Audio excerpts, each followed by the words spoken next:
The following thoughts, opinions, stories, and expressions are meant for those who will appreciate them. If you don't, we hope you keep an open soul to encounter another here on 34 Questions. Peace. In 3, 2, 1. What's going on, folks? Welcome to 34 Questions. I'm your host, 34, and tonight I have a very special guest on the show. Crazy Man Sage is in the building. How you doing tonight, Sage? Doing good. A little tired, but I'm all set. I'm all ready. For sure, man. I want to thank you again for stopping by, being open to share your story, and also making time just to have a conversation with me. So thank you again. Yeah, no problem, man. No problem. It's always, I just like chatting, so why not? I'm always here for it. For sure, man. For sure. For the folks out there who are unfamiliar with the flow of the show, we do some intro questions, some warm-up questions just to set the tone. After that, we'll jump into some icebreakers. And then we'll move on to the Wheel of Fate, where we'll spin the wheel. Whichever number it lands on, that's how the conversation kind of flows. And after all that, we'll finish out with some closeout questions. Sound good to you, Sage? Yeah, it sounds mysterious. I'm ready for it. For sure, man. For sure. My very first question for you, man, is how have you been? You've been doing well. You've been doing great. Doing pretty good. Yeah, I've been chilling out right now, but now it's starting to get a little, I guess, rumbly, I guess you can say. I have markets that I need to focus on. So after today, I'm ready to bunker down and get all my art out of the way because I got a lot of pieces to make, and it won't be until August 17th is the day. Yeah, are you doing a gallery or a show? Oh yeah, well, kind of. It's called Swaya Santa Fe. I have it on here on the board right here. Mm-hmm. I have it. It's called Swaya, which is in Santa Fe, New Mexico, and it's called Southern Western American Indian Arts. Very, very big Native American art market. So it's their 100th anniversary. So this is gonna be very intense. Well, what kind of art do you do? Is it tell me about it. Well, let's see. I mainly specialize in beadwork. I'm even wearing a little bit like one I was made as a kid, like a little tobacco bag here. But I kind of just like everything. I love everything. I've been dabbling into other mediums. I've been getting into pipe making, actually, which I got right here. I was cleaning it. What's the word? I just kind of want to. I like to branch out a lot. But generally people come to me for my Native American beadwork, which is using less than 2 millimeter size beads that are glass. Wow. And I warm them to make whatever picture or whatever thing. Generally, it's not very traditional. It's not very traditional symbolism. More like Star Wars and fire and crazy shit, because that's what I'm all about. For sure, man. How much do you commission, if you don't mind me asking? Just because I might have to tap in with you to make a piece. Well, let's give a good small reference. This little one I have here, the same thing as this one. Mm-hmm. I'd probably sell this for $20 because that's all it's really worth. It's an hour supplies. Okay. My last commission my last commission was this 3-piece item. No, 2-piece. 2-piece. It was a big traditional hoof bag and a big giant medicine flute bag, which took better half of my year, and that cost. What was that? Was that $2,700? Okay. Expensive one. Okay. I mean, hey, man, you know what you're worth, and I don't want you to devalue yourself. So if that's a $2,700 piece, that's $2,700 piece. I feel like I should have charged more because goddamn, I took a little bit of my soul taking that one. I got you. Do you have any website or someplace where people can see examples? Oh, yeah, that's really right. Need to. But you don't do social media, right? That's not your thing. Dude, I don't do it. I keep getting asked about it because people go to me let me see your stuff. I got an Instagram. I have 6 things on it. I don't got much, man. But no, I definitely need to do that more because I find I'd probably get a lot more than just doing markets and being found the mysterious van person on the street, Mm-hmm. But yeah, no. For sure. I definitely need to do that more. But I was gonna go with this. I keep forgetting. I'm sorry. Mainly it's just the markets and things like that. Right now, I'm actually trying to make a better piece. It's a new thing that I've been making. That's it's like a gas mask, which I actually have right here. it's sitting on my work table where my camera is, because I got to bead this sucker, which is You're gonna bead that whole thing, or I'm gonna bead that whole thing. I got it. Yeah. I have the output, like a little blueprint thing already set up for it. I have 27 things I got to bead up. I'm hoping to get it done in a month. I got you. You said June 7th or June 17th? August. Oh, 17th. August. Yeah. All right. It's actually a little bit further beyond, but that's when they do. That's when they do the judging system, because how SWI works is that there's 2,000 artists, and these 2,000 artists are like a bunch of more than that, try to compete to get those spots in, and they get judged for through masters of their own craft, because it's not like always beaters, but it's like ledger artists and jewelry smiths and potters. It's a random mix. It tends to be very equal in that sense, and thankfully I got in, and I really want to make, because up and coming artists and all that, it's really hard to get yourself known, especially with all the crazy other artists out there. So I'm hoping if I get this piece done with a big old beaded helmet and a war glove, because I'm trying to do something very World War inspired. Oh, okay. This is more my out of all the things I ever created, this would probably be my most traditional piece, I would say. Damn. If I get it in, and if I win, I don't think I'll win. I doubt it. I definitely doubt it. I seen the fucking work from last year. That was so intense. There's other beaters in my categories, because I work with size 13 beads. Mm-hmm. And those are 1.7 millimeters big. Yeah. Someone's working around 1.2 millimeters big, which is the tip of a pencil half the time. Damn. It's fucking crazy. That was amazing, but yeah. I mean, just being there is an honor, right? So I hope you just get there to compete against all these crazy beaters as well. Yeah, if I can get my name on the table, I would be happy. I wouldn't care about anything else. Just it being on the table when they do the little gallery after the judging, I'd be fucking happy. So that's my goal. For sure. I will ask you more about beading, but let me get on to the second question of the warm up, which is, what would you like the audience to know about you? Well, my name, I would say I'm pretty fucking crazy. I like to build everything and anything, including explosives and not. That's why I try to be more on the law side, because you get restricted access from certain companies if you get in trouble with the law. All annoying hassles. I want to work with Thermite one day, man. Oh, that'd be so fun. Well, work with who? Thermite, like legitimate thermite material, and have it in a encapsulated material. Because I like making art's fun. I like art. It's a good side way to form money and all that. In the future, it'll take me probably a decade to really stabilize that. But I just like making things. I like making just big giant weapons and armor and cosplaying and all the nerdy things out there in the world, because it's all too fun for me. I got you. I mean, that's a good place to be at, knowing what's fun for you and continue to do it. What is thermite? I'm not familiar with that. Okay, so thermite. Oh, where do I start with thermite? I don't remember what the material mixture is. I think it's aluminum powder with gunpowder, maybe. I don't remember. It's a mixture where when you ignite it, it continuously burns, and it's capable of burning through metal continuously. It's like, if you know napalm, yeah, kind of like a more fizzy version of napalm, and it just sticks and it burns and it melts. It's like a quick lit version of this magma, just to melt through shit, and it's fucking amazing looking. They use it to weld train tracks, if you know. Did not know that. Yeah, because they need to make that the super secured in case the train buckles and anything. That would be bad. So they have this big giant thermite powder charge and then a case, and they put it between the two railroad tracks and they light it, and there you go. You welded it up. Wow. Damn. It's really cool. I love it. It's been around for a while? It's been around for a long time. It's a lot of, what is it? I mostly know it for the welding properties, because that's my more stable end of the world. Is I'm going to become a welder, because you can get a lot of money real quick with that, and I just love welding in general. I've been enjoying every step of the way when I'm going to the college that I'm going to for learning and getting my certificates for welding. Yeah. Have you been part of art shows or put out sculptures at festivals or anything in the past?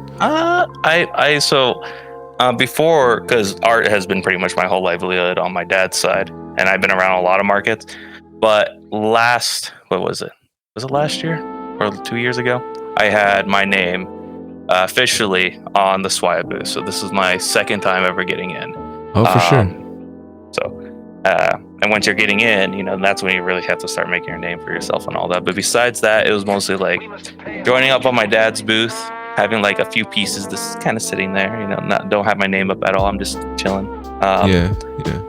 Very small things, but now I'm ready to go. I'm ready to rumble. Excited. I got you. Third question of the warm-up is, if I were to do something in your honor, a way to express the energy you possess, what could I do for you? How about to honor me? I imagine I would be dead if someone had to honor me. I mean, I maybe you moved away, and maybe I moved away. Yeah, right. Like, I don't want to put that out there. So, but yeah.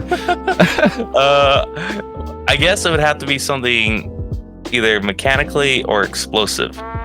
Interesting. Okay. Like something that's this is like a big old weapon that can change shapes and change versions. So I would love that. Or just blow up something. I'd be equally happy with that. I feel like that'd be quite the honor. I mean, I think Sage is a good name for some kind of weapon that can change into different, purposes.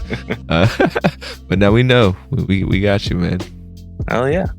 One day. One day. And my last question for you in the warm-up: on a scale from 1 to 10, how well do you know yourself? I would say I know myself pretty well. I've been through a lot. I would say it's been a goddamn rough of a life, but I'm here and now I feel more than 100% ready to know exactly what I'm going to do in life. So either being doing it or dying, I'll be happy either way. Well, maybe I'll be a little stubborn about it, but is a 9 a good number for you then? Yeah, I would say a 9. Like some things I might not learn yet in the future, but I'm pretty much know exactly where I'm heading. For sure.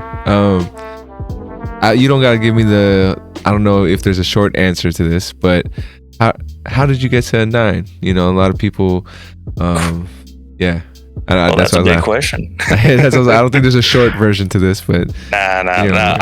I've come to a point in my life where I find honesty is the best policy. And sure, you can be a bit of an asshole in it, but generally I find it's always better in the outcome. So to give you the honest truth about it, I used to have, I had a lot of things. For one, I should mention that I do have depression, a big common mental illness, unfortunately, in our world. Maybe not so common, but I've had moments in my life, particularly those of what I would consider a best friend, or let's say someone equally as crazy as me. I would call him. I'm not going to give his name out just for the sake of his family and all that. Yeah. But for him and me, I'm not good with electronics, the saying. I'm really bad with the social medias and the computer. It took me 5 of my friends to help me build my PC because I wanted to play video games with them. But he was really good at it. Robotics and computer. He built his own little retro game when he was 12. I remember playing with him for the first time. It was so cool. And he was basically the other side of me, I would say, my other coin of building. We were going to build great stuff. But unfortunately, I didn't know. And this was before everything else changed in my life and all that, before I really knew who I was. I didn't know he had depression too, unfortunately. Yeah. And he also, unfortunately, took a horrendous way out. And so, after realizing what that happened, I'm like, all right, you know what? Fuck my depression. I'm going to stay here till the end, no matter what. And so I'm pushing for it. And it got pretty, nowadays, my depression's on lockdown. Sure, it never goes away. But yeah, I'm there. I know what it's up. I know when I'm feeling sad. I know when it's being bullshitty and all that. But after that happened, I got out of because I was going to get a business degree. I was going to go into that completely on the opposite side of art, I would say. All numbers and shit. And so, after that, I started changing around and focusing, started to do other things. And I I want to do welding because I want to get really good at it. I want to make metal art and all that. So that's what I'm doing. Eventually, I want to make grand pieces of every form of physical art because I can't draw for jack. But in any physical stuff, like in terms of like metal, glass, wood, anything, because that's just all fascinates me. I'm determined to get to it. Yeah, man. I think what you're describing is kind of that reason why I asked if you've ever done any like pieces that you could put at festivals and stuff is because I've been to a lot of festivals, music, especially Burning Man.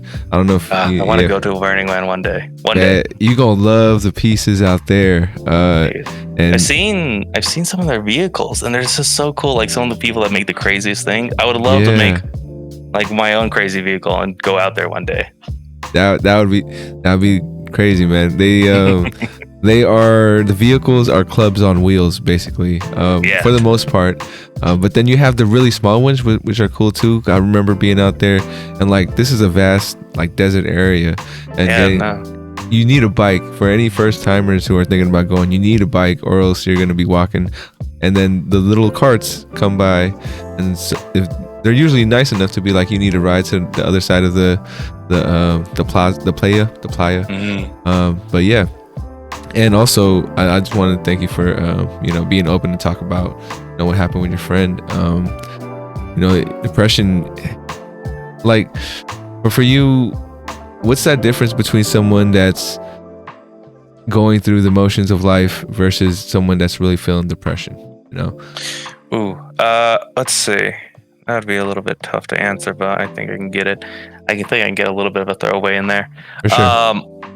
Let's see. Because depression's rough. I had it especially rough because I used to be a pretty big lad, and I wasn't very confident in my body back then, and I was very, very, very shy. And for me, it was just like you just want to stay in bed all day. You just don't want to go out because it's fucking terrifying, and it's like, why would I have to deal with this shit when it's just worse out there? When it's better to be in your own emotions, your own pool of sadness, than it is to be out there. That's what it felt like a lot of the times, particularly for me.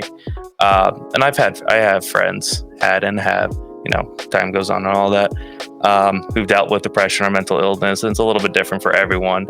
But generally, it's more like you want to stick around with the pain because it's familiar, because every single time it feels like you go out and you feel a new pain, it's just hits harder than a fucking truck, and it's just rough.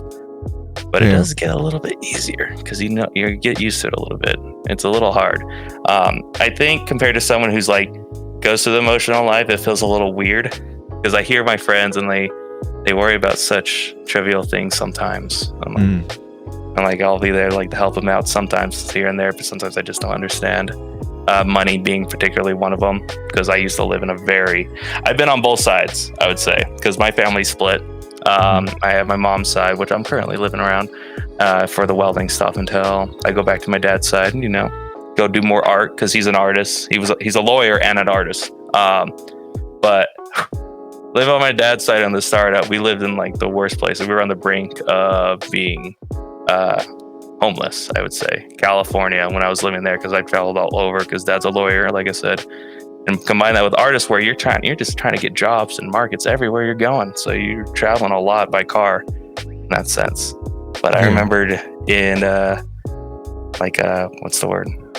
In California, we lived in a little tiny like 2-bedroom house, which sounds like a lot, but I should mention it was in a really bad neighborhood, and the main bedroom where my stepmother at the time and my dad had black mold in it. Just sitting there. We didn't have anything to get rid of it. We had nothing to get rid of it. We had a really nice 2-story house before, but we had to sacrifice that just to have an opportunity to keep living. Yeah. So, having all that being like stuck with a bunch of litter stuff that we just had from a 2-story building to a single like tiny shack house, it's really hard. Then I go to my mom's side for like a year, and that was weird because she had like her own fucking house and everything. It was like, it went to the point where she went from like middle class to like lower high class, I guess you can call it. That felt weird. That's a fucking game changer. So hearing like trivial things from like money and politics, because I'm not a very political man. I would say, if anything, I'd probably become the most hermited man in the world eventually. If when it comes to politics. Yeah. And or like, if one day I achieved everything I wanted, I'll be like, all right, I got what I got squared away. Let me go live out in the woods with all my tools and just build for the rest of my life. I'd be happy. I got you. And then a little follow up to that question, or to the how well do you know yourself, is what would you say is the biggest misconception about you? Something that people are always surprised to find out, or maybe they're like, oh, I never thought, or I thought this, and it's just a new side, like something from your first impressions that you give out that you usually have to correct people on. Oh, my first impressions. I tend to look like a pretty mean dude. Really? Well, because I have a resting bitch face. I can't. I'm like walking around like this, and I'm all angry. And I tend to lower my voice a lot, just instinctively. Over like when I'm out in public and all that. Like, I'm ready to rad with some friends. I'm ready to rad with like family and all that sometimes, depending on what we're doing, because sometimes it's a lot of boring work. But what's the word? But like when it comes to strangers and stuff, it takes me a little bit to warm up to you. Like, give me like a good 5 sentences, and then we're ready to rumble, because my battery is there. We gotta be friends. I feel it. I would say besides that, it's just the fact that they don't understand how much I like to build. I love it so goddamn much. I would spend every day of the week, if I could, doing it. Was gonna ask you about that. Like, was that something that you always knew, or something you kind of grew into, was building things? I'd say it's a little bit of both. I feel like it's definitely a part of a nurture sort of thing, because when I was really young, what was it, 3 years of my life, is when I was around like 10 to 13 years old is when I spent particularly with my dad. And that's when I faced like all the craziness. But at the same time, we always had art. And Dad, Dad's a gamer. He likes to play video games. We had a few consoles here and there, or at least one. And I would play a lot of survival games. I'd play Minecraft. I still do play Minecraft. I love Minecraft a bit. Building stuff there in video games, because I love video games in terms of like creativity and storytelling and all that. And also like in the real world, like watching Dad do art. He had me do ledger art before I found out. I'm like, this ain't fun. Until he got me into beading when I was 13, or no, I was 11. I was 11 when I really got into it. That's when I made my first big piece. Oh, I would consider like a small piece now. Mm-hmm. But Dad was like, hey, you want to try beadwork? You want to try to get a hand at it? I'm like, you can make money off of it. Oh, money? I could use it to buy stuff, right? Buy toys. That's what I wanted. So I did it, and it was really hard because Dad was like, no, you don't get, because just generally speaking, the bigger the number for beads, mm-hmm. the smaller the beadwork is, and generally 11 is a good standard. 9 is like starting, I guess mm-hmm. you could say. 9 is where it's like I wouldn't describe it really. Like, you can see a singular one. You can probably get like a decent size of it in between your fingers, and like, oh yeah, that's a decent sized bead. Mm-hmm. Dad didn't let me use those. He only let me use size 13s. Which are way smaller, or so small. They're so tiny. I would say like right now, there's about in between the blue on these two on my little like. There's what's it called? There's 3 rows of beads on the front panel that makes pictures. And there is 9 in each row, and that's mm-hmm. about I'd say that's about as big as my fingernail for my pinky. So 9 beads equals that. So that Holy was what crap. I got to work with when it came to beading. At the time, I didn't really know better until I was like, oh my god, I realize now how long that took me. It took me fucking months to get little thing done, because I'm a kid. I don't want to like do beadwork all the time. Yeah. And so. From there, that definitely helped. From like then helping Dad out of the shop, where I'm like almost lost my thumb, to like where I carve teepee poles, or like for making teepees and all that for when we go out and all that jam. And just kind of like doing like learning a little bit. And then Dad is also a big nerd, I should mind you. I would say I'm pretty far, or not. I'm not really far from the tree at all. Maybe just plopped right down almost. Because then like doing cosplays and stuff, because that was our family vacations, was like the biggest one we had was San Diego Con, because we were right there in Santa Fe. Like, of course we're gonna use like whatever we had as like little fun money we had to get there, and so we made costumes and everything. speaking of costume, I just barely finished my costume for a Renaissance fair I'm going to, which I'm really excited about. That's what this big old wood staff thing is here. I'm resin coating it and I'm putting a big old crystal. So yeah, definitely from Dad's side, I kept on building. Is it too much to ask if you could show the staff or the? There's nothing much for the staff right now. I'm waiting for, but like, don't worry. Yeah, go ahead. A good reference would be that the Giants out, because I'm 6'2" ish right now. Hey, all right. And so the Giants outfit makes me 6'9". Oh shit! It's great. It's great. I love it. And so the staff, I'm making this really long staff. I think the staff is like 8 feet tall. I need to like chop it down a bit.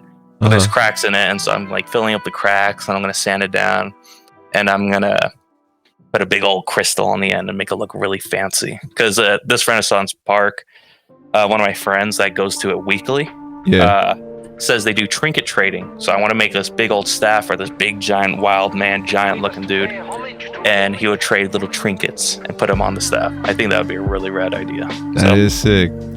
I can't wait to see the final product if you ever get it posted on your IG or anything. I should post it. Oh god, I should post it, shouldn't I? That's a whole nother thing, man. Like, are you just selling or getting commission for your beadwork, or is it anything that people want you to create? Well, I used to do commissions.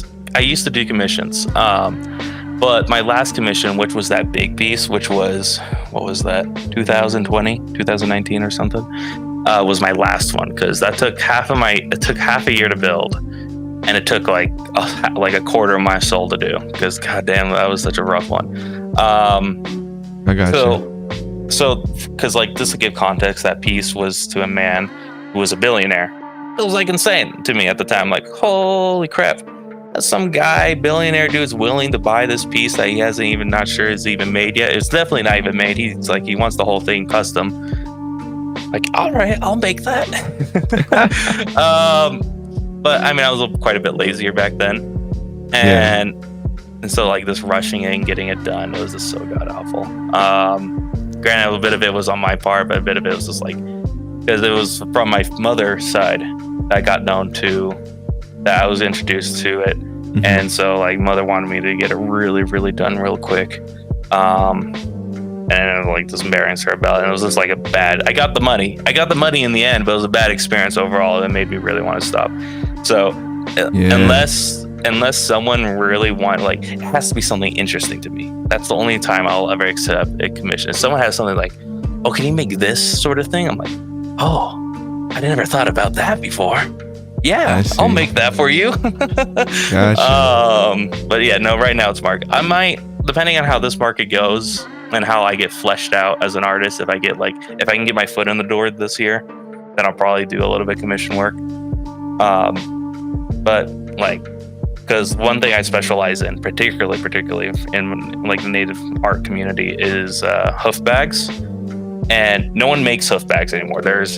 And this is how I got into beading in the first place, because Dad was trying to do it, and that's what he got me into.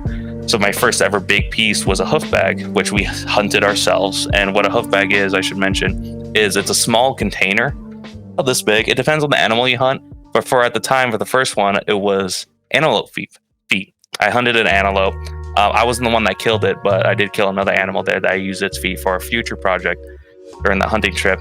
And what you do is you skin the feet and up to like above the knees or so, and you pack it up with salt and you let it sit for like a few months. And while you're doing that, you're establishing like colors and just getting everything prepped, Damn. And then once that's done, because the problem is you can't just make it, right? That you have to wait for the salt to finish, like drying out the container. And then once it's done, you dig out all the hard salt, you cut off the top to your size you want. Then you make a fully beaded lid. And a fully beaded lid is really, really hard to do. It's a lot of work. So if you see like anything more than like 3 inches of the solid, like a beadwork, it's taking them like at least a fucking month to do. Damn, for real? Yeah, it takes forever. And depending on the bead size too, but and complexity. And so that was what I specialized in. And there was a few hoof bags because at the start, from what I remember, it was my uncle that got into it. He was a really talented beader and also fashion designer guy. him and his partner, they both make, clothing and designs and all that. Really neat. And then my dad was like, "Oh, I'm interested. Can you show me how?" I was like, "Yeah, sure." And so then from dad taught me, and then there was one other person. So 4 people in the world that made these suckers. This one person, this lady, then disappeared. I don't know what happened to her. Maybe she retired. Maybe she died. I don't know. And then there was one, and like over the time, there's now one younger individual dude and another lady. And then my uncle stopped. So now there's 4. And I think I heard there's rumor of a 5th one, but it's never reached double digits now. So damn. So it's you and 3 other people basically who still do this. Yeah, it's pretty much. It's such a.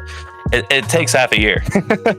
Holy shit. Or at least that's what it takes, roughly speaking. If you want to like, pace yourself properly and not like killing yourself over it.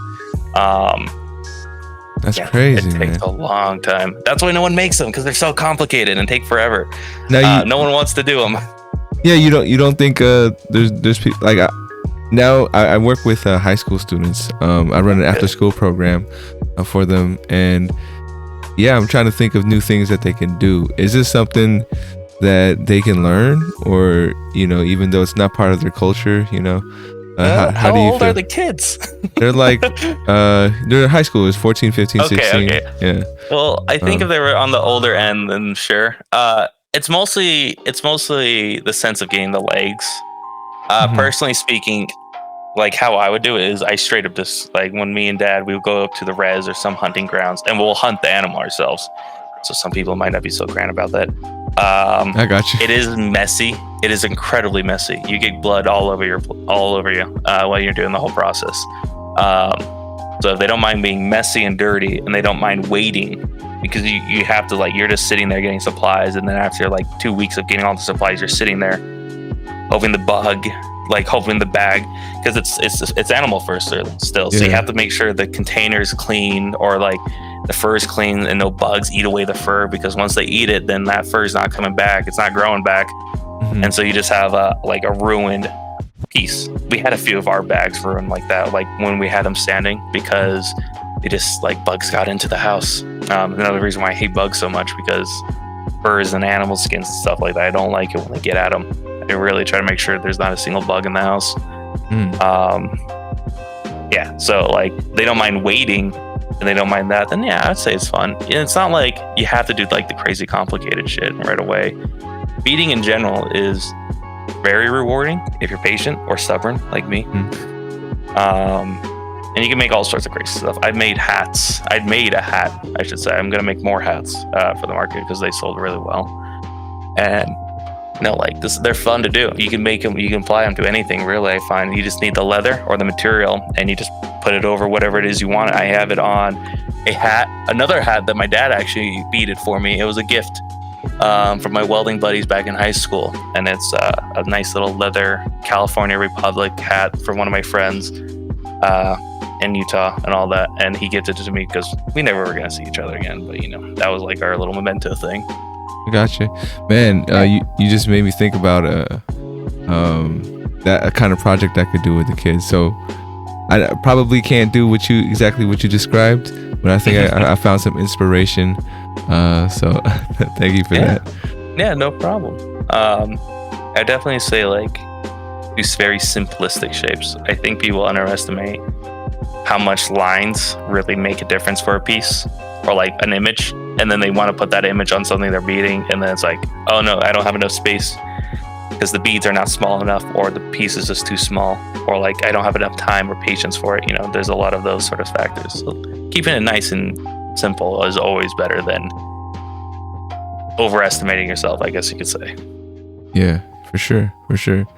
But I want to move on to the icebreakers. We are past a halfway point right now. I just want to say thank you for being able to just share your story openly. Don't worry too much about the structure of the show. We'll always adapt to it. But before we jump into the icebreakers, want to thank everyone listening right now. If you are enjoying the content, please like, subscribe, share, do all that good stuff. It really helps us out. That's super hard for me to say, man. I'm not a big social media person either. I think that's probably like the weakest part of my game right now while I try to make it in podcasting. It's just like you have to keep consistent on that. Like I try to do the Twitch thing, but like because I want to show off me building stuff because I just like it so much and share it in general. Yeah. But you got to be there every fucking time. You got to be there every time. Every like set up it doesn't even matter how many days you're going. You got to be there every time. No exceptions. Yeah, I feel like my life is so exposed, like behind the scenes, like they don't. I mean, it's not that people don't, deserve to see it. It's just that I'm just not the kind of person to put it out there. It feels a little weird. Feels like I'm competing when in a place that I don't want to compete in. It's like this doesn't matter to me as much as like getting my name out there. Like I'd rather in my previous conversation, I was talking about taking steps every day just to move forward, and having these conversations, recording with you, recording with other folks. Those are my steps forward, and I just have to find a way to get comfortable or hire someone else to do the social media part. Yeah, because it's like just so much. It's like I don't want to do. Yeah, and it's like I'll catch a few biters too. Like I'll post, I'm like, all right, I'll try to post something. And then I was like, yeah, there's people like that. I guess I should do that more. And then I just don't do it. Yeah. So that was good enough. That was good enough. Those 3 people that will occasionally look at my social media, those are good enough for me, I guess. So this first icebreaker for you, man, is a agree or disagree. I'm gonna give you some statements, and you let me know if they're true or false. So, okay. This first one is people are ultimately good. False. I'd say no. Tell me why. Okay, so I believe, and this is a very big motto to my just in general. I believe this world and individually, we're all very, very chaotic people. And sure, you can be very inherently good, but I find you look out to the world, and I'm not pessimistic, but I wouldn't say and I would say I'm a bit optimistic and hopeful, because that's what I want to do with my life, is I want to make it a better place. But it is kind of a crazy place. We got all sorts of crazy things going on, either on the macro or the micro level and like social structure. And it's just like, sure, people can live a good life. People can be good people, but sometimes those people just snap. And it's just like, you just don't see it, or sometimes the circumstances outside of the control happens. And it's just crazy. Probably a little bit of inspiration why my name is called Crazy Man Sage too. So I would say, yeah, I believe the world's more chaotic than it is just inherently good. Not saying it's bad, like purely bad, but there's both in it. I hear that. Second statement is overthinking is bad. I tend to overthink a lot, so I'm not sure about that. I find it does me more good than bad, because it helps me a lot financially. I take the steps and I take the counts. Like right now, currently, because I like to try to keep my money as low as I can, because money and all that. Even that sounds a little hypocritical when I was saying I don't understand the qualms of money a lot. I just say that when I have 4 subscription, including internet bill and all that, and so, or I have 4 bills to pay, and then I a lot of the times I'll donate plasma, for not only for self-improvement, image, and quote unquote helping people. Sure, that's nice, but I'm not gonna deny the money's also really nice. Yeah. And going 2 days out of the week to pay for everything in the next and for each month, because you can donate a lot. That's incredibly nice. That's incredibly useful. So, and just overthinking about how to plan all that has definitely helped me out. I gotcha. You said you donate plasma twice a week? Twice a week, as much as I can. I might switch plasma centers, because the one company I've been going to has been decreasing the money cost for them, which I sure as hell know is not a good idea, because plasma is getting more expensive and more valuable because not enough people are donating. So they're like, let's give less people the money, make them less have a chance to go. Because I already know a lot of people don't want to bother going for the first day of each week to donate, because they give you $20 and then they give you, if you're for me, I've reached the point where I've hit the max of whatever tier system they have, so I get the most at the end. Yeah. So I got 120 at the end of each week, and that's nice. That's incredibly useful. That pays for a lot. Yeah, for sure. I can pay for your groceries. He does, pay for he gives you like a profit. But then they lowered it down to like it's 100 now for the max people. So now there's people like even less than me are getting like less money. $60 a week at the start, and that's just not worth it. Is what people think. And then but there's another place that's actually giving more money out that people haven't been picking up on. So I'm planning on transferring donation centers. For sure. Mm-hmm. This next icebreaker is the word association.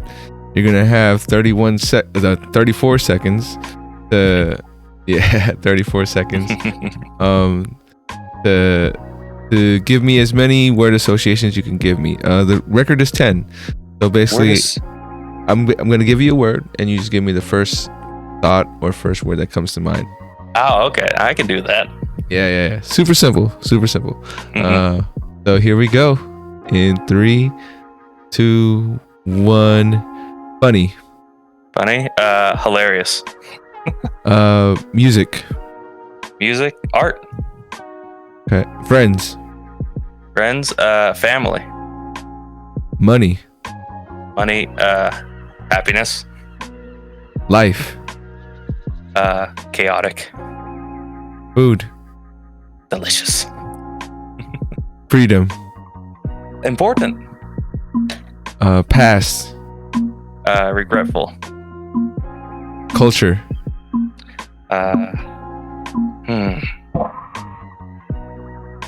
Strangely weird, I would say. Yeah. Strangely weird. Gotcha. So you got 9. Not reached the top, but you got pretty close. All right, I'll take it. I will ask you about your last one that you said, culture. Strangely weird. Why did that come to mind? Because a lot of the best way to describe it is a lot of old things from the long dead and forgotten who are persisting of like things that prevent growth. I'm like it's definitely no secret that I'm Native American, right? I said that a lot. But as stereotypical as it is, people think, oh, the most stoic guys, like they're the most forgivable because of all the crazy shit. There's no bad blood. I'm seeing a lot of bad blood in my culture because of old things and old tribes. There's a little bit of a racism thing going on with other fellow tribes every now and again. Wow. But it's just what's the word? Because like for example, I'm Northern Arapaho and Seneca. I'm actually more Seneca than I am Northern Arapaho. But because my dad was Native, my mother wasn't. Because my birth mother wasn't Native American, I don't get to become Seneca at all. It's not in my right to. So I get Northern Arapaho. And truth be told, nowadays the Native American culture is so in a like heap now because of everything that's happened to in the past and in the present that it's just we're all just kind of the same, but there's still the bad blood between families and stuff. Like I'm not gonna say my family name, but for sure. Like on the res, what's the word? The best way my uncle that lives on the res, actually, the best way he describes a very good description is it's the hood with woods. And that's kind of true. There's a lot of bad blood. There's a lot of like people, and there's sometimes gang fights, and there's sometimes just like just people just happen to have really shitty setups. A good qualification is that there's a bit of bad blood between the Navajos and the Northern Arapahoes because old times, and this is like it just seems to kind of resent it out. Personally, I don't care what the fuck you are. I don't care what the hell you are. I don't care anything about all that. I just want to like, you like my interests, I like your interests. Hell yeah, we're buddies right there. Problem solved. And like one day I do hope to like help the Native community because like a good example was that I actually just found this out recently. I'm not sure if it's still true. But my family always told me, my family on my dad's side, always told me that the Navajos, because a lot of the res have big problems. Alcohol is one of them. Drugs is another. Because we get in each reservation, depending on how big you are. I'm considered one of the smallest, more on the smaller ends. There's 2,500 something of us left as the Northern Rapos. And then there's the Navajos, which, this is why I was mentioning like the racial stuff, because they're just kind of so interlinked now. They are more on the bigger end, and they have a bit more funding. So each Navajo gets a set of cash a month. It's called per capita for each month to help start out. For me, I get $35 each month. Used to be 60, and during December for Christmas, I get 120. But because of funding, and we're just getting smaller, also, excuse me, what's the word?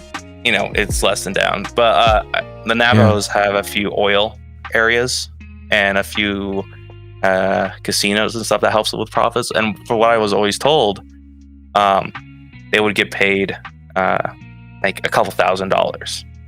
And the biggest problem is that the families, once the kids turned 18, they got the money. They get the money themselves, and sometimes the family doesn't regulate it. So what happens is the kids, unfortunately, they go out and they spend their money because they're getting thousands or like $1,000 or thousands of dollars each month. And like what would you do if you were like 18 years old and all of a sudden you just got a few $1,000s each month? It was confirmed for you for the rest of your life that you got a few $1,000s every single month. Yeah, I get comfortable. Yeah, I would get comfortable. I would spend it. I'm definitely not gonna be resistant to that. And so what happens sometimes, these people like get into drugs and then they become meth addicts sometimes, and that's like a big thing. But I'm like, and that's what I always thought. I'm like, okay, shit, there's no reason not to believe my dad. He's not a bad person. He's really well known in the NA community, and he's always been an honest man to me. At least if I imagine, I haven't seen like any sort of sense of where I would make it like, take it with a grain of salt, right? Yeah. But then I found out, I was talking to one of my welding buddies, because she's like a 20, 30-year-old lady. I don't remember. She has kids. She's Navajo. She's fully Navajo. And I was mentioning about the res life and all that, because she had some recent troubles, and we were talking about, I brought up to the like per capita monies and stuff, and she mentioned she doesn't get any of that. It doesn't have any of that. So I was like, well, shit, what the point is, like, what's the whole deal with the per capita things, and the like the reference of like degrading the Navajos if it's not even a thing? I don't know. It's just one person. There's not a lot of natives around here, so I can't really confirm that shit. Yeah. But that alone, just knowing that, I'm like, because like I said, bad blood tends to make it where no one wants to interact. It's rarely red face glasses. Went on a long tangent there. I completely forgot what my whole point was. No, you're fine, man. Yeah, I remember now. Sorry. You're good. Just saying, like things like that, culturally speaking, makes it where there's really no point to it in the end of the days. I find history wouldn't really care about that, and it comes to like, what's the point of dealing with all this from our ancestors and all that when we're kind of here for the good times? Or at least I find I'm here for the good times. And there's some good to it. There's some good. I've compared to every single other culture that I've seen or experienced or been part of. I find the native culture to be really nice, because you can mention your family name and you can get taken care of. There's people there to be there to help you start out. And that's a weird sense of comfort, knowing complete strangers that just happen to know you are willing to be there for you. Because I guess that's what makes it so close knit. And of course the festivals. Oh my god, the festivals, they're so great. The dancing, I want to get back into dancing. I used to be really good at it, but I don't have a new dance outfit. I'm a traditionals men. So I have eagle. I'll have a big old fluffy hat usually, and it's covered in eagle feathers, and it kind of bobs while you dance, because for traditional men you have to be really like loud and intense, and you're hitting the beats constantly. While other ones are like really smooth and they're like flowy and like they're continuously in one motion, or like the fancy dancers who are like doing freaking flips and stuff in like 40-pound gear. Those guys are crazy. They're more like on the thin side. For sure. I want to get like crazy buff so I can like get a really big loud outfit and be like just for that crazy loud traditional style. That's dope, man. Things like that. There's good, but there's also a little bit of bad. I feel it. Honestly, that's something I think a lot of cultures we don't tend to think about what's happening within just that one. Because for me, I think I'm Filipino, and I just came to realize recently that there's the divide between Filipinos still in the Philippines versus Filipino Americans, and I would think that we'd want to support each other, but for some reason I feel like that divide is just growing more and more as time goes on. Like, it's two different experiences of life, even though we do have similar blood within us. It's just weird to see, and it sucks. And I didn't even think about that happening in a Native American world. And that definitely does happen too, like on the res and stuff. Like, because I didn't grow up on the res, and that definitely fucking reflects that. I have a tendency where I can really match like people's energies really well. So like going from like talking to the peeps in the hood, just chilling out, hanging out, just doing crazier things a little bit sometimes. If over like just want to play some board games? Yeah, sure. In the city, I guess you could say. It's a little weird. It's a little different, but sometimes some people really set onto their like, it's this or that. And it was weird because I actually joined up on I joined up on a Discord server where it had people who were from the res mainly. And God, there was such crazy like squabbles about certain things, and there was people there was people that were like, hey, don't do this, don't do that, don't worry about it, like we're here all together, right? And that's admirable. But every now and again there'll be like one person or two that would pop in, and then they'll just be like, that'll be everything that's like they just dislike having connections with like the res or white people. There's just some natives out there that just really, really hate white people and like Christianity in general. And that, there was bad shit that happened in combination of that. I'm not gonna deny that like when that first started, that was incredibly bad. But is that really fucking happening right now? No, I don't see the point of dealing with it if that's never happened. Nowadays. Maybe it happened a little bit, I would say, but not to the extent where they're fucking keeping people stuck in like, keeping people like enslaved and captured to the point where they have to accept it or chop their hair off, which is like such an important thing for natives. Just to accept Christ and all that. No, that's not happening anymore. Not really. Man. It's crazy. It's crazy. Intense. That's intense, man. Just a heads up, we made it to the final portion of the podcast. Don't worry about it. We didn't get a chance to spin the wheel, but I think we had a pretty good, strong conversation already. So I hope you had fun though. Yeah, no, I had fun. I didn't realize it was already an hour by. That was quick. That was a quick conversation for me. Well, we'll have to get you back on for part 2 sometime. Maybe closer to when your art is due, or like to the festival, so we can kind of pick your brain, see where you're at then. I'll be tired. That's where I'll be. Or maybe exhausted. Maybe afterwards then. Maybe. Like I don't want to. I'll be because I'm gonna be spending like 8 hours a day from here on out just on beading and stuff. Besides going to school for because I have my school on what is it, half time, or I'm half of what's mandatory.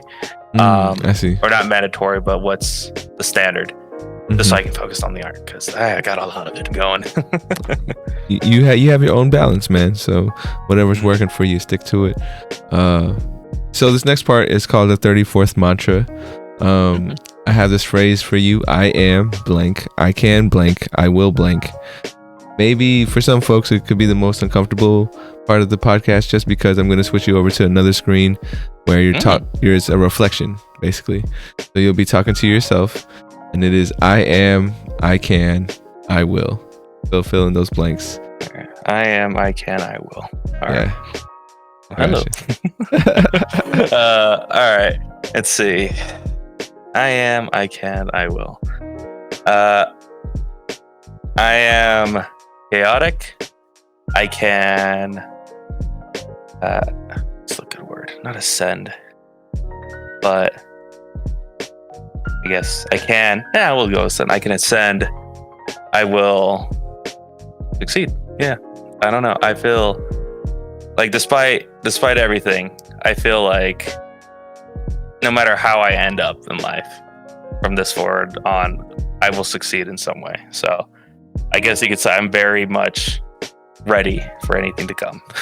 For sure, man. That was just a little exercise. So maybe, whenever you need to hear yourself say those words again, you'll have it in video, audio form.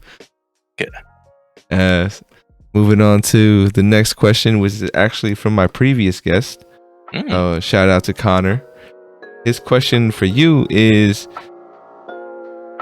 what would you like to be reincarnated to? That's one part of it. Yeah, if you were going to get reincarnated, what would you like to be reincarnated to? It doesn't have to be a living thing. It could be an inanimate object. I don't know. I feel like I would just be reincarnated as me. I find this desire. I like where I'm at. I genuinely enjoy it, and if I can continue it, I would definitely do it all over again. Despite like when the moments are good, despite when the moments give you downfalls, I would probably still do it again. And if I could retain knowing that, knowing like everything I know that I do now, I'd probably succeed even more. But sure. Maybe that doesn't happen. It's a little spin of the wheel. But yeah, I wouldn't change a thing. I would say I would keep going as a human and keep going wherever life leads me. For sure. And then he had a second part to it, but I think it might be similar to your answer for the first one. But do you feel like you need to be reincarnated into anything else? Nah. All right. Nah. I don't feel need to be turned into something new. I don't feel the need to be accepted something. Like for me personally, my need for anything is what's in the now, and that is one day to like form a big biker crew and form up my art and help people and maybe help the res one day finally. Those are my goals, but I'm already doing one step of that, and if I happen to like have an early death, I guess, or I happen to like this is all I get to in life, I would still be happy because I still achieved that. If I happen to continue that in a new rejuvenation, or I guess you could say reincarnation, this extra bonus. For sure. What would you like to ask the next guest that comes on to 34 questions? I would like to ask if they could make one crazy thing without like worries of monies or tools. What would that be? If they could, I would like to see. Yeah. Make like all right. like a good example would be like, personally speaking, I would love to have a street legal monobike, which is motorcycle with a big old giant wheel around it, but that's against the law, unfortunately. But I'm still gonna make one that's not street legal. Just take it out to the desert or something, I was gonna say, I think I've seen some of those before. Yeah, looks so hella cool. dope. I would love to make one for like Burning Man and Mad Max conventions. I was gonna say, take it to Burning Man. And then my last question for you, man, the question that ties everything together: 100, 200, 300 years from now, your descendants are watching this video. What would you like to tell them? Man, the long lineage of descendants. I'll be like, hey, good job, Jesus. Good job for sticking around for that long. The other thing too would be, I hope at least one of you have gone in my need to build. At least one. I'd be happy if one of you guys happen to get that. It does, or if not, make something explosive for me, please. Set me up for a big extra bang. I got you. I mean, I honestly think that need to build will be passed on to one or if not a few of your descendants. Hell yeah. It's in the blood, man. It's in the blood, Like I'm more than happy for that. You talked about being similar to your pops. I think in my case, very similar way, where he was an artist. I like to be creative. Definitely get that side from my dad for sure. Yeah, man. Any last things you'd like to add before we head out of here? I guess I could put in my social media. Absolutely. Go ahead. Drop that stuff. Well, everything I put in and everything I have is in the name Crazy Man Sage. So search me up. I don't got fucking Facebook or Twitter. I got an Instagram if you like that. I've read it. If you want to see like my curious questions about, hey, is certain metals okay to put in a furnace or not? searching there. If not, if you happen to see a big old brolic dude with, a really old vest with a crazy little biker logo on it with a demon patch on it, that's me. Go say hi to me. I will fucking say hi back. Just don't worry about the angry face that I make. I promise it's nice. I got you. And then a bonus question for you is, how did it feel now that you're done with the episode? Like, was it a good experience, bad experience? How you feel about it? I think it was pretty good. I don't have any downsides to it, I'd say, and it went by quick. I was like, wonder what I'm gonna say, but everything just came out natural, like good old normal me. So yeah, it was good. For sure, man. For sure, I appreciate it. I want to thank you again for stopping by, sharing your story, dropping some knowledge on me. Definitely learned some new things from you. Hope maybe one day we'll get you back on when things aren't too busy for you. I like to keep maybe a basis of maybe 1 year. So maybe a year from now, I'll reach out to you. We'll get you back on just to see where you're at, touching base. Okay. One day I will say the market ends on like the August 25th. Also, yeah, actually, that's a thing. If you happen to be down in the New Mexico Santa Fe area, come check out my booth. Maybe you'll buy something. I don't oppose to it, or maybe just like the art. It's the 100th year, so this is gonna be a big moment. That is huge. August 25th is the end date, but like come around August 18th, 19th. That's when you'll get to the good stuff. Gotcha. And I'm probably, I would be down to chat again after the market. Maybe 2 weeks afterwards when I have the chance to party and chill out after a long 3 months of just constant burning. I'll keep September on my mind then. Okay. Yeah, September is good. For sure, man. For sure. I want to thank all the folks out there. If you listen on Spotify, Apple Music, or Apple Podcasts, or YouTube, definitely appreciate your time as well. Remember to reach out, reach forward. As always, much love.